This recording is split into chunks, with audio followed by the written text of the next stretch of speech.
Modi magic ఓ రేంజ్లో పనిచేసింది. దీంతో 27 ఏళ్ల తర్వాత హస్తినపటంపై కమలం విజయ బావుటా ఎగరవేసింది. కరెక్ట్గా ఎగ్జిట్ పోల్స్ ఏమని చెప్పాయో అదే విధమైన నంబర్లను గెలుచుకుని బీజేపీ రికార్డు క్రియేట్ చేసింది.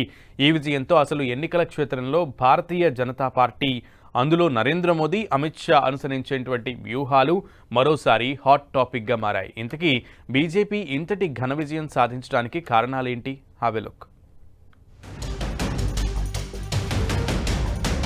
బీజేపీ బడ్జెట్ ప్లాన్ కి మిడిల్ క్లాస్ ఫ్లాట్,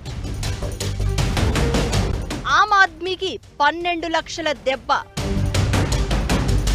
ఫుల్ గా వర్కౌట్ అయిన మోదీ ప్లానింగ్. వెరసి 27 ఏళ్ల తర్వాత ఢిల్లీలో బీజేపీ జెండా ఎగిరింది. అది కూడా ఓ రేంజ్ లో. చిన్న పామునైనా సరే పెద్ద కర్రతో కొట్టాలని ఎందుకంటారో బీజేపీ లీడర్లను అడిగితే చెప్తారు. 70 అసెంబ్లీ సీట్ల రాష్ట్రానికి ఎక్కడెక్కడి నుంచో ముఖ్యమంత్రులను ప్రచారానికి తీసుకురావడం బీజేపీకి చెల్లుతుంది. సరిగ్గా ఏ పావు ఎక్కడ కదపాలో బీజేపీకి తెలుస్తుంది. అన్నీ బీజేపీ ప్లానింగ్ కి తగినట్లుగానే జరిగిపోతాయి. షెడ్యూల్ నుంచి ప్రయాగరాజ్లో పవిత్ర మునక వరకు ఏదైనా ప్లానింగే.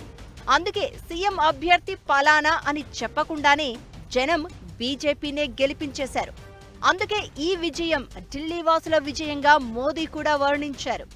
आज की ये ऐतिहासिक विजय है, ये सामान्य विजय नहीं है। दिल्ली के लोगों ने आपदा को बाहर कर दिया। एक दशक की आपदा से दिल्ली मुक्त हुई। साथियों, दिल्ली का जनादेश स्पष्ट है। आज दिल्ली में विकास, विजन और विश्वास की जीत हुई है। ఢిల్లీలో బీజేపీ గెలుపుకు బడ్జెట్లో ప్రకటించిన ఆదాయపు పన్ను రద్దు బ్రహ్మాండంగా పేలింది. 12 లక్షల వరకు ఇన్కమ్ ట్యాక్స్ రద్దు చేయడం తమ ప్రభుత్వ ఘనతగా చెప్తూనే ప్రధాని మోదీ పదే పదే ఒక్క ఛాన్స్ అంటూ ప్రచారం చేయడం గమనించాలి.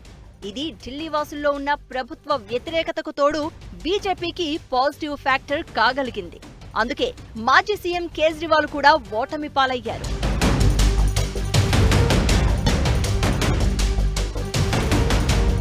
లిక్కర్ స్కామ్ తప్ప మరో ఆరోపణలను ఢిల్లీలో వినిపించకుండా చేయడంతో పాటు మోదీనే స్వయంగా శీష్ మహల్ అంటూ సీఎం నివాసాన్ని ఆరోపించడం మరో మార్క్గా చెప్పాలి. ఇది జనంలోకి సూటిగా వెళ్లిపోయింది. కరోనా టైంలో మేం సేవ చేస్తుంటే కేజ్రీవాల్ మాత్రం మేడలు కట్టుకున్నారనే ఆరోపణ చాలా బలంగా పనిచేసిందనేది వాస్తవం. అంతేకాదు తమ మాటల గారడి, ప్రాసల వాడకంలో మోదీ మార్క్ స్పష్టంగా ఉంది. ఆప్ పార్టీని ఆప్ దావాలే అంటూ ఆయన చేసిన ప్రసంగాలకు అద్భుతమైన ప్రచారం లభించింది. అలానే ఆయుష్మాన్ భారత్ కార్యక్రమాన్ని ఢిల్లీలో అమలు చేయకుండా స్థానిక ప్రభుత్వం అడ్డుకుంటుందనే మోదీ మాటలను ఓటర్లు నమ్మినట్లే ఉంది. అలానే డబుల్ ఇంజన్ సర్కార్ అనే స్లోగన్ ఢిల్లీ వీధుల్లో కూడా రీసౌండ్ ఇచ్చింది. మోదీ మోదీ మోదీ మోదీ మోదీ. 2020లో ఆమ్ ఆద్మీకి వరంగా మారిన మహిళల ఓట్లను తమ మేనిఫెస్టో ద్వారా బీజేపీ తమ వైపు తిప్పుకోగలిగింది. మహిళా సమృద్ధి యోజన కింద నెలకు 2500 హామీ వర్కౌట్ అయింది. అలానే గర్భిణులకు 21,000 ఆర్థిక సాయం కూడా పనిచేసింది అంటారు. పూర్వాంచల్ ఓటర్ల కోసం యూపీ సీఎం యోగి ఆదిత్యనాథ్ ప్రచారం ఉపయోగపడగా ఉచిత ఇళ్ల పథకం ప్రకటన కూడా పేద వర్గాలను బీజేపీకి దగ్గర చేసింది అనాలి. ప్రధానమంత్రి మోదీ జనవరి నెలలో ప్రారంభించిన డెవలప్మెంట్ పనుల ప్రచారం కూడా బీజేపీ విజయానికి దోహదపడింది.